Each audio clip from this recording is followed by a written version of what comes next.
அனைவருக்கும் வணக்கம்.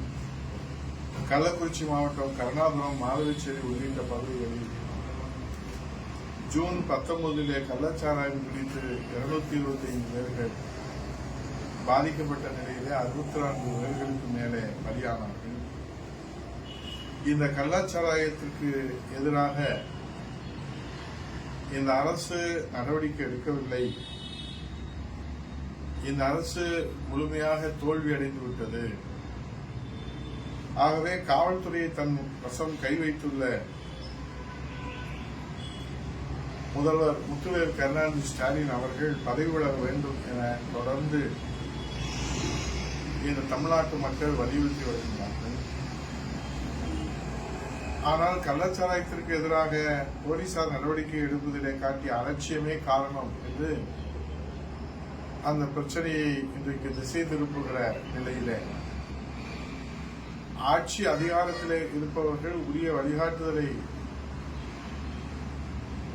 வழங்கினால்தான் அதை செயல்படுத்துவதிலே நம்முடைய காவல்துறை முழுமையாக ஈடுபட முடியும். சட்டமன்றத்திலே மாண்புமிகு எதிர்க்கட்சி தலைவர், முன்னாள் முதலமைச்சர், வருங்கால முதலமைச்சர், கழகத்தின் நிரந்தர பொதுச் செயலாளர் புரட்சித் தலைவர் எடப்பாடி அவர்கள் 2.5 மணி நேரம் காவல்துறை மானிய கோரிக்கையிலே கொலை சம்பவங்கள் நம்மை அச்சுறுத்துவதை எடுத்து சொல்லியிருக்கிறார்கள். ஆனால் திமுகவை சேர்ந்த அமைச்சர் இந்த கொலை சம்பவத்துக்கு அரசு பொறுப்பேற்க முடியாது என்று ஒரு பெரிய தத்துவத்தை, ஒரு புதிய இலக்கணத்தை அவர் கண்டுபிடித்து அறிவித்திருக்கிறார். நடைபெறுகிற சட்டம் ஒழுங்கு சீரழிவுக்கு, குற்ற சம்பவங்களுக்கு அரசு பொறுப்பேற்கவில்லை என்று சொன்னால் ஆண்டியா பொறுப்பேற்பார்கள். ஆகவே அவர் எந்த அர்த்தத்திலே இதை கூறினார் என்று தெரியவில்லை. நேற்று கூட காவல்துறையிலே பணிபுரியும் 16 IPS அதிகாரிகள் பணியிட மாற்றம் உட்பட 46 நாட்களிலே 41 IPS அதிகாரிகளை பணியிட மாற்றம் செய்திருக்கிறார்கள். அதிகாரத்தை வைத்து பணியிட மாற்றம் செய்வது இது ஒன்றும் பெரிய சாதனையாக பார்க்கப்படவில்லை. அதிகாரம் மக்கள் உங்கள் கையிலே கொடுத்திருப்பது பணியிட மாற்றம் செய்வதற்கு மட்டுமல்ல, மக்களை பாதுகாக்க வேண்டும். அப்படி பாதுகாக்கப்படுகிற தவறுகிற போது அதிகாரம் உங்களிடத்திலிருந்து இடமாற்றம் செய்வதுதான் மக்களுடைய தீர்ப்பாக அமையும்.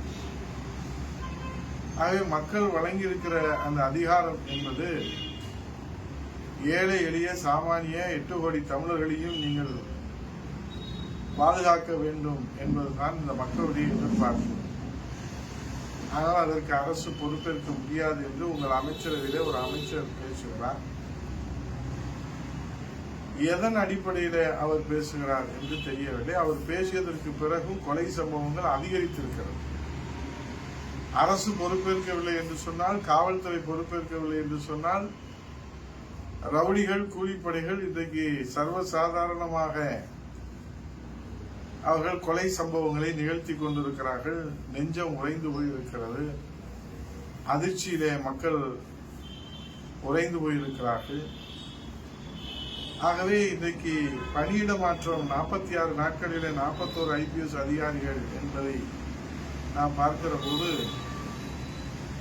மக்கள் விரும்புவது பணியிட மாற்றம் அல்ல, இந்த மக்களுக்கு பாதுகாப்பை வழங்குவதற்கு தவறிய ஆட்சி மாற்றம் தான் மக்கள் எதிர்பார்க்கிறார்களே தவிர IAS IPS அதிகாரிகளுடைய பணியிட மாற்றத்தை இந்த மக்கள் எதிர்பார்க்கவில்லை. மாண்புமிகு எதிர்க்கட்சி தலைவர், முன்னாள் முதலமைச்சர், புரட்சித் தலைவர் எடப்பாடி அவர்கள் நேற்றைய தினம் வெளியிட்டிருக்கிற அந்த எக்ஸ்ட்ரா அறிக்கை பக்கத்திலே நாளும் கொலை சம்பவங்கள் இல்லாத நாளே இல்லை. இன்றைக்கு நெஞ்சை பதவதைக்க வைக்கின்ற கொலை சம்பவங்களை பார்த்து 8 கோடி தமிழர்கள் ரத்தம் உறைந்து போயிருக்கிறது. ஆகவே இதை எப்படி தமிழ்நாட்டு மக்கள் கடந்து செல்ல முடியும்? ஆகவே திராவிட முன்னேற்ற கழகம் எதிர்க்கட்சியாக இருந்தபோது தும்பினாலும் புரட்சி தமிழக எடப்பாடியோட அரசு ராஜினாமா செய்ய வேண்டும் என்று கோரிக்கை வைத்த முத்துவேல் கருணாநிதி ஸ்டாலின் அவர்களே,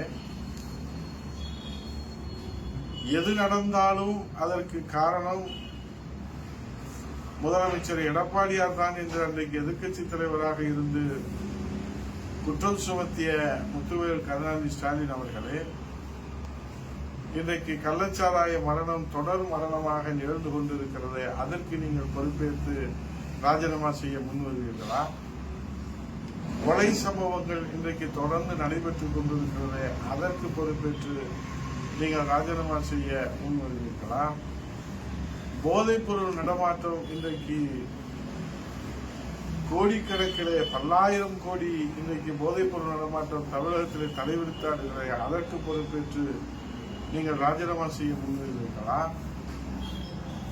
இப்படி சட்டம் ஒழுங்கு சந்தி சிரிப்பதும் போதைப் பொருள் நடமாட்டமும் இன்றைக்கு இளைய சமுதாயத்தினுடைய எதிர்காலத்தை கேள்விக்குறியாகி இருக்கிறதே, அதற்கு நீங்கள் பொறுப்பேற்று ராஜினாமா செய்ய முன்வருவீர்களா என்று